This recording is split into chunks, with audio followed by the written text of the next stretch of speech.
नमस्कार। 2026 के सितंबर माह का महत्वपूर्ण तिथि, व्रत एवं मुहूर्त इस वीडियो के माध्यम से जानेंगे। इस वर्ष सितंबर माह का प्रारंभ जो है वो भाद्रपद कृष्ण चतुर्थी से हो रहा है और समापन जो है इसका आश्विन कृष्ण चतुर्दशी को है। अर्थात अधिकतम भाद्रपद मास जो है वो सितंबर में पड़ेगा।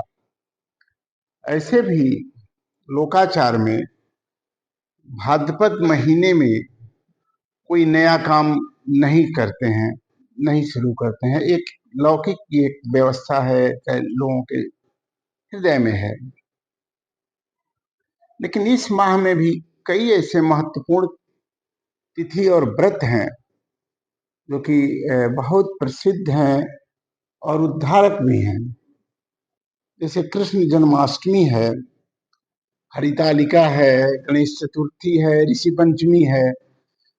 ये सब व्रत जो है वो इसी माह में है, इसलिए इसको एक व्रतों का महीना भी कहा जाता है। आप देखेंगे 4 सितंबर को जन्माष्टमी है, कृष्ण जन्माष्टमी। कृष्ण जन्माष्टमी कितना महत्वपूर्ण है सब लोग जानते हैं। फिर अब 7 तारीख को जो है वो जया एकादशी व्रत है। 8 तारीख को जो है वो भौम प्रदोष व्रत है। यानी प्रदोष यदि सोमवार को हो तो वो सोम प्रदोष, और मंगलवार को हो तो उसे भौम प्रदोष कहते हैं। ये सब विशेष महत्व का है, और जो प्रदोष व्रत करने वाले हैं अपनी कामनाओं की पूर्ति के लिए इस व्रत को करते हैं और उनकी कामना जो है की पूर्ति होती है। फिर आप देखेंगे 9 तारीख को सितंबर को 13 से 11 को अमावस्या है। 14 सितंबर को हरितालिका व्रत है, जिसको तीज कहते हैं। ये महिलाओं के लिए एक महत्वपूर्ण वर्ष का ये व्रत होता है। और उसी दिन चतुर्थी भी है, कुछ समय के बाद चतुर्थी हो जाती है, और रात्रि में जब चतुर्थी रहती है तभी चतुर्थी का महत्व माना जाता है, क्योंकि चंद्र की उपस्थिति होनी चाहिए उस स्थिति में। 15 को ऋषि पंचमी है। ऋषि पंचमी भी एक बहुत महत्वपूर्ण व्रत है।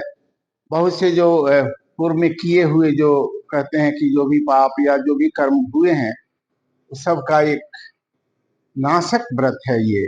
इसकी अशुभता को नाश करने वाला ये व्रत है ऋषि पंचमी, इसलिए बहुत सी महिलाएं इस व्रत को करती हैं। फिर 22 तारीख को पद्मा एकादशी व्रत है। 25 तारीख को अनंत चतुर्दशी है। अनंत चतुर्दशी जो है वो बहुत महत्वपूर्ण का है, और इस व्रत को बहुत से लोग करते हैं अपनी आध्यात्मिक उन्नति के लिए और भौतिक उपलब्धि के लिए। 26 को पूर्णिमा हो जाएगा।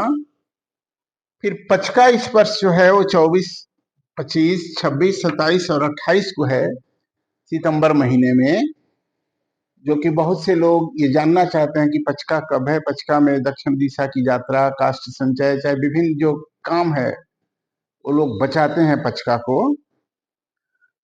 फिर इस वर्ष 27 जो है इस महीना में 1, 8, 9, 10, 18, 19 और 27, 28, 29 को है। ये 27 का डेट है सितंबर महीने में। इसमें अगर जन्म किसी बच्चे का होता है तो 27 में पड़ेगा। 27वें दिन इसकी पूजन वगैरह कराया जाता है। और चूंकि भाद्रपद महीना है इसलिए कोई विशेष नहीं है, मुहूर्त नहीं है, जैसे गृहारंभ, गृह प्रवेश आदि बहुत से काम तो ऐसे ही लोग नहीं करते हैं, इसलिए मुहूर्त का अभाव है। यह है सामान्य एक विवरण है भाद्रपद या सितंबर महीने का।